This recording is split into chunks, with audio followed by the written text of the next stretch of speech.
자, 91번 먼저 볼까요? 91번. 자, 다음에 제시된 역사적 사건들을 시기순으로 바르게 나열한 것은 하고 나오죠. 자, 이거 10세기도 여러분 순서를 기억하시면 좋은데, 아까 7세기 말한 것처럼 연도만 암기하려고 하지 마시고요, 순서 배열을 잘 해두셔야 좋습니다. 자, 일단 요 근래 잘 나온 문제는 뭐가 있었다고요? 9세기 말에 누구 때 크게 꺾인다고?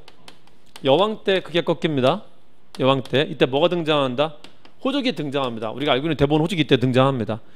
이 호족이 국가에 세운 건 언제다? 여왕이 9세기 말에 있었고 10세기 들어와서야 세웁니다. 그 첫 번째로 세운 게 누구죠?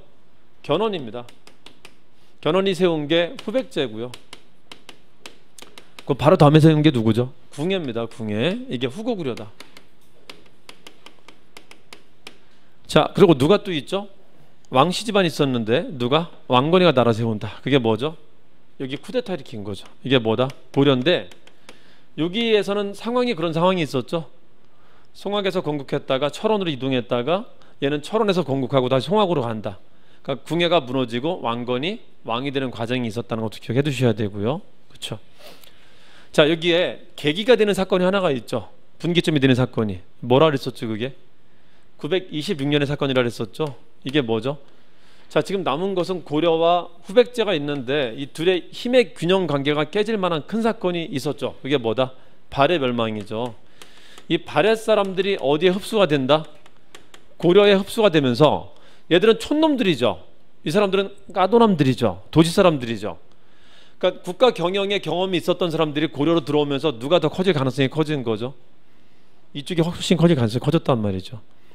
그래서 후백제가 무모하게 뭔 짓을 하게 되죠? 발해 멸망하고 신라를 아마 자기 편으로 만들려고 했었던 것 같은데, 이게 신라 침공으로 이어진 겁니다. 여러분, 신라 갈 때 거쳐가는 길이 뭐가 있죠? 그게 합천인데요, 대야성을 이때도 함락을 합니다. 자, 그리고 이제 경주에 침공하는데 이때 누굴 죽인다? 신라 왕을 죽이죠.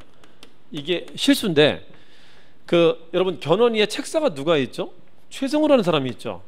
이 사람 똑똑한 사람이죠. 최승우가 절대 말렸었던 게 뭐가 있었냐면요, 신라를 들어갈 때 점령군으로 들어가지 말라라고 했었어요. 점령군으로 들어가지 말고 예의를 지키라고 했었는데, 이제 견훤이는 군인 출신이라 얘는 이제 뭘 했었냐면은, 야, 군인들은 싸우고 난 뒤에 얻은 거에 대해서 뭔가 얻은 걸 누릴 수도 있어야 돼. 그러니까 군인이니까 군인 마음으로, 야, 적당히 괜찮아 임마, 그런 것도 한번 누려봐야지, 풀어준 거야. 그래서 궁궐에 있는 많은 사람들이 죽기도 하고요, 궁궐에 있는 궁녀 같은 사람들이 군인들한테 많이 겁탈되기도 하고, 이게 그냥 점령군으로 들어가게 된 겁니다. 그래서 오히려 신라한테 굉장히 큰 반감을 사게 돼요. 이때 있었던 신라 왕을 죽인 이유가 뭐였었냐면은, 신라를 지편 만든다며. 신라 왕을 죽인 게 진성여왕 뒤에 다시 박씨왕이 3명 등장했었어요.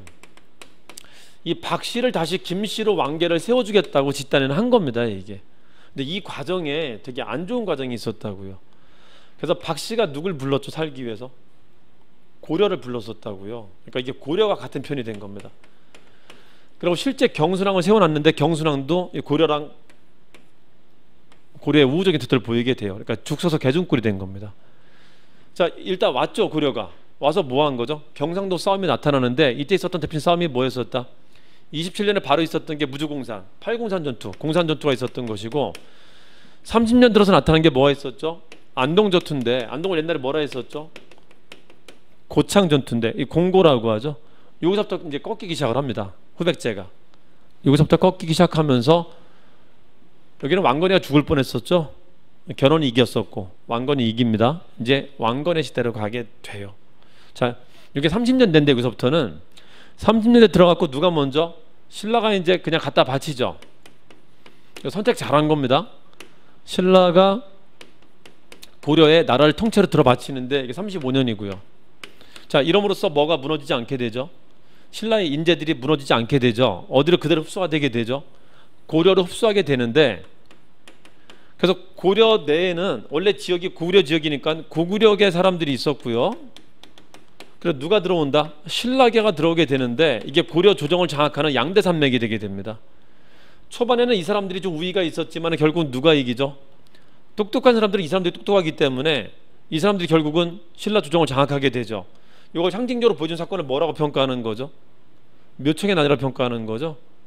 사실 고구려계를 띄웠었던 건 몇 세기만 좀 띄웠었죠?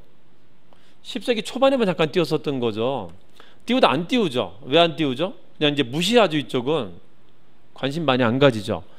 그랬다가 신라계가 중앙정계로 훅 진출하는 게 누구 때죠? 성종 때죠.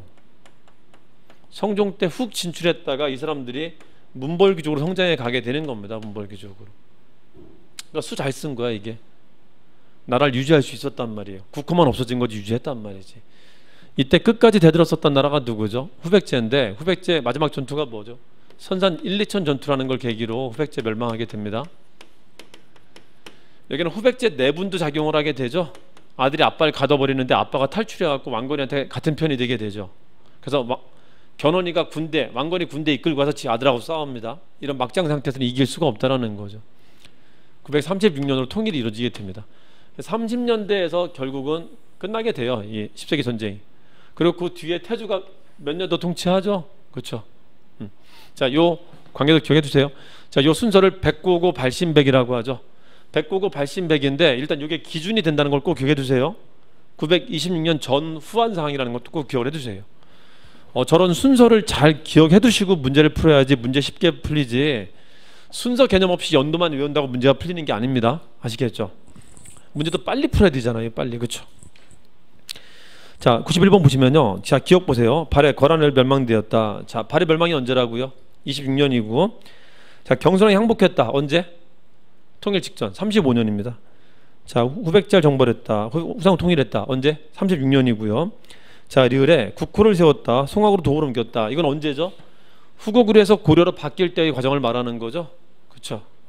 918년에 나라를 세웁니다. 자, 이것에 연결해서 부연하는 문제로 90번도 한번 보도록 할게요. 90번 똑같습니다. 백고고 발신배 하시면 풀 수 있어요. 백고고 발신배. 아시겠죠? 자, 여기까지 하고 오늘은 좀 마치도록 할게요. 내일 와서 우리 고려하고 조선을 좀 같이 나가보도록 할게요. 자, 오늘 수고하셨습니다.